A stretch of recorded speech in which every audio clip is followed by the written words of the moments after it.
Hello guys, well, eto kami. Umattend kami sa birthday, ika-7th birthday ng apo namin na si Albina. Yan, medyo maraming bisita. Medyo maaga pa ito kaya ano lang muna. Medyo kukunti pa lang yung mga nagsidatingan. Swimming pool ito guys sa may Dagumboy Street ng Puerto Princesa. Ito yung Sakura Swimming Pool. Yan, medyo ano muna, program muna, kainan. Ngayon, pag nagsawa na, mayroon din kumakanta ng videoke. Yung mga gustong kumanta. Gusto mag-swimming. No, yung iba naman gusto mag-swimming. Kailang most of the time, yung mga bata doon sila, meron silang parang jacuzzi na ano. Doon sila nagbababad sa jacuzzi. Yan, kami naman ni Yumiko Saichi yan. Kumakain lang kami. Nakikiramdam, nakikinig, nag-o-observe. Yun, nasa likod yung mga pamangkin namin. Yan naman yung big brother ko na si si Kuya Boy. Yan. Most of the time, lagi namin siyang kasama. Siya ang aming tour guide. Since hindi pa kami masyadong pamilyar sa siyudad ng Puerto Princesa. I've been here before, siguro mga 30 years ago na. 30 years ago when I was here. Now, I'm like a strangers again. Stranger na naman ako. Pero may guide din ako rito dahil si Yumiko. Ano siya rito? Familiar siya sa mga lugar dito. Dito ako lumaki. Yan. Medyo busy. Medyo kasi may music na background kasi itong natural, may mga tugtog yan. Kaya medyo inalong namin ang sound. Nag-ano na lang kami, voice over na lang. Yan. Yan, medyo tamad na akong gumala. Kaya sabi ko kay Yumiko, ikaw na ang gumala. Tingnan mo yung mga nasa paligid kung ano.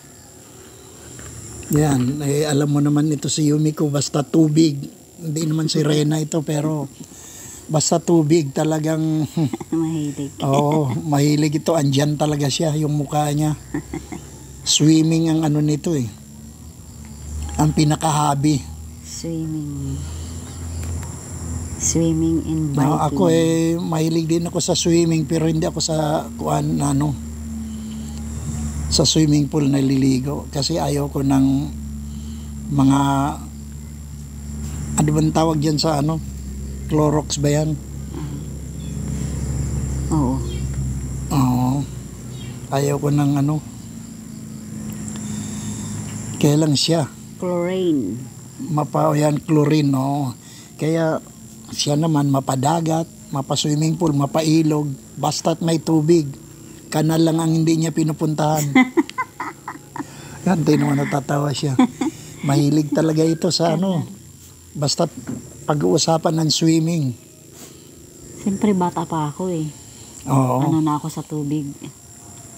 At saka yun ang sports ko. Yung swimming talaga. Ito yung Haponesang badyaw. Yan. Nare-relieve ako pag laging lumalangoy. Yan, tingnan mo yung mga bata May sarili silang parang jacuzzi. Ayan, maliit na jacuzzi. Diyan sila. Oo, mababaw lang yan. Hindi pwede dun sa pang-adult. Kasi malalim yun. Malalim yun. Mahigit 5 feet pala. Ako naman, hindi naman ako mahilig mag-swimming kasi ako pang Olympic ako guys. Pang 12 feet ako eh.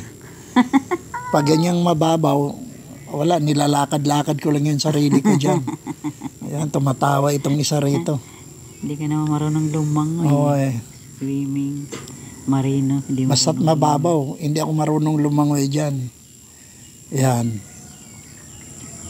Yan, habang gumagala si Yumiko, ako naman naghihingain. Kumakain. Maraming pagkain guys. Minsan ikaw na lang talagang susuko. May lechon. May lechon pa kasi pag pupunta ka sa mga piging, hindi ka naman makakain ng marami. Iba kasi yung kaing bahay. Yun kasi yung may mga gulay. Alam mo naman kami, labong langka talaga ang ano namin, specialty ngayon since na andito na kami sa province. Siyempre ina-adapt na namin yung province life. Kasi sa Maynila, pag gusto mong kumain ng ano, lalabas ka, pupunta ka sa mga mall, di ba? Andoon yung mga fast food. Mga burger, Pero fries. dito wala. Dito sa province. Inasal. Mang inasal yan, dyan. KFC. Mga ice cream. Dito, wala kang maano dito. Pag sinabi, Sa province. Alam mo naman sa province, yan ang mga ano dito, mga gulay. Nagtatanim din kami guys. Siyempre, may talong. pag may occasion, leave out mo na yung mga gawain na ganyan. Siyempre, attend ka muna sa, lalo na ito, apo. Si Albina, 7th birthday ito, 7th birthday. Siyempre, andyan yung kantahan. Pero ako hindi na ako gaanong kumakanta guys. Parang nagsawa na ako. Nag-ano na lang, nagmumuni-muni, nakikinig, nag-observe yan. Titingin-tingin, mayroong nagpapalaro doon, yan ang mga bring me. Yan, bring me. Basta kami, yan lang. Very observant talaga ako. Tinitingnan ko yun, yung sa gilid ko na matabang babae, yun yung nag-ano. Yun yung nag-MC. Siya ang host dyan. Yan, pamangkin ko naman yung may dalang bata. Tuwan-tuwa naman talaga yung mga bata kasi eto kasing mga kaarawan ng bata. Pag birthday ng bata, hindi naman halos yung bata ang nag-i-enjoy dyan, yung malalaki.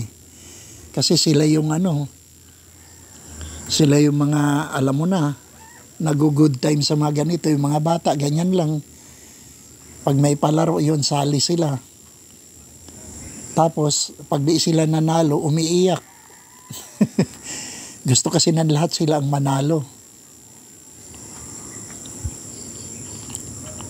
Naluwas kami nito sa from Napsan, pumunta kami ng Puerto. Mga kanyan, 1 hour mahigit drive. Conforme. Kasi yung mga sinasakyan kasi namin yung mga van dito. May mga aircon na rin dito. Aircon van, shuttle. Kaya lang, dito kasi, paikot-ikot yung sasakyan mo na naghahanap ng mga pasahero sa looban. Hindi ito tulad sa siyudad na yung sasakyan diretso lang sa kalsada. Ikaw nang bahalang pumunta doon sa sakayan. Dito hindi guys. Umiikot yung mga sasakyan, hinahanap yung mga pasahero sa looban. Kasi sanay na sila sa routine na gano'n. Tapos may mga kargada sila. Yung katulong ng driver, yun ang nagkakarga. Very expensive dito guys. Luluwas ka lang mula dito sa province namin papuntang city, Puerto Princesa City. It will cost you 150. One way lang yun. Kaya kung balikan, 300. Kaya kung may 500 ka, 200 na lang. Ipamasahe mo pa sa mga tricycle kung saan ka pupunta. Kaya kukulangin. Dapat dito talagang may dala ka sa bulsa guys. At saka, dito sa province namin, may limit lang yung oras ng sasakyan. May last trip sila. Anong oras ng last trip, Yumiko? 5 o'clock. 5 o'clock. Last trip na yun. Yun na, 5 o'clock. Tapos wala na guys. Ganun lang. Kaya pag inabot ka rin ng 6 o'clock, di ka na makakauwi dito sa amin. Kasi wala ka na masakyan. Doon ka na talaga. Magla-lodging house ka na lang o kaya hotel kung may pera ka. Magandang Puerto Princesa City. Maraming tourist spot dito sa ngayon. Hindi pa lang kami makagala masyado kasi wala, kulang sa finance. Yung financer namin nagbakasyon yata, hindi namin alam kung saan pumunta, di makontak. Kaya dito kami. Masaya ang province life. Yun nga lang, kung sanay ka sa syudad, sa mga mall, ay talagang hahanap-hanapin mo talaga yung mga ganun, guys. Pero okay lang. Oo, kaya lang, Dito ka. oo, kami naman kami, mapasyudad, mapaprobinsya. Kaya Vice makita mo dun sa mga content namin, guys, nagtatanim kami, nagsisibak ng mga kahoy. Ina-adapt namin yung dito, province life. Masaya para sa akin malaki ang pagkakaiba ng syudad at saka probinsya, kaya lang dito sariwa ang hangin. Wala kang marinig dito. Yung mga chirping ng mga ibon at saka makita mo yung mga squirrel dito. Marinig mo yung ng alon. Oh, yun. Tsaka yung mga kuliglig, yan ang dito. Mabuti nga ngayon, walang kuliglig ngayon, kundi makuha yung niya. Makuha yung sound niya. Kaya ang hirap talaga, guys, na bigla kang mapunta sa isang na hindi mo kinasanayan. Pero basta bago ang lahat nga pala, mega love shout out doon sa aming mga ka-teammates. Yan. Lalo na riyan, lagi kong binabanggit yung aming admin, Lani. Yan, babae po yung admin namin. Yan. Mahal po namin yung admin namin kasi mapagmahal din siya sa mga constituents niya. Masaya na lang kami. Monday, Wednesday, Friday, yan po yung namin. Premier. Nag kami rito, guys. Take home pa kami. Pinabalutan kami ng lechon. Alam mo namang, hindi ako masyado kumakain ng lechon dahil alam mo naman, may edad na tayo, bawal na sa atin. Pag 33 ka kasi iiwas ka na sa mga Bakit ka naman natawa tuwing sasabihin ko yung edad ko Yan, ang totoo, guys, 34 na, kaya natawa siya Sabi niya, nangupit pa ako ng isa. Yan, tingnan mo yung katabi ko. Naghahanap na naman kung anong siguro. Anong mahakot na makain. Mayroong mga halo-halo, guys, may maha blanco, may mga manok, ang dami, fried chicken. 7 taon lang yung nag-birthday pero parang bonggacious masyado. Bonggalicious. Bonggacious kasi syempre spoiled yun 7 years old. Yan, tuwan-tuwa na naman. Sabi kasi sa amin, kumuha kayo ng salad doon. Tito, sabing ganon. O kaya sabi ko, sige, basta mega love shoutout na lang doon sa ating mga bye-bye na, guys.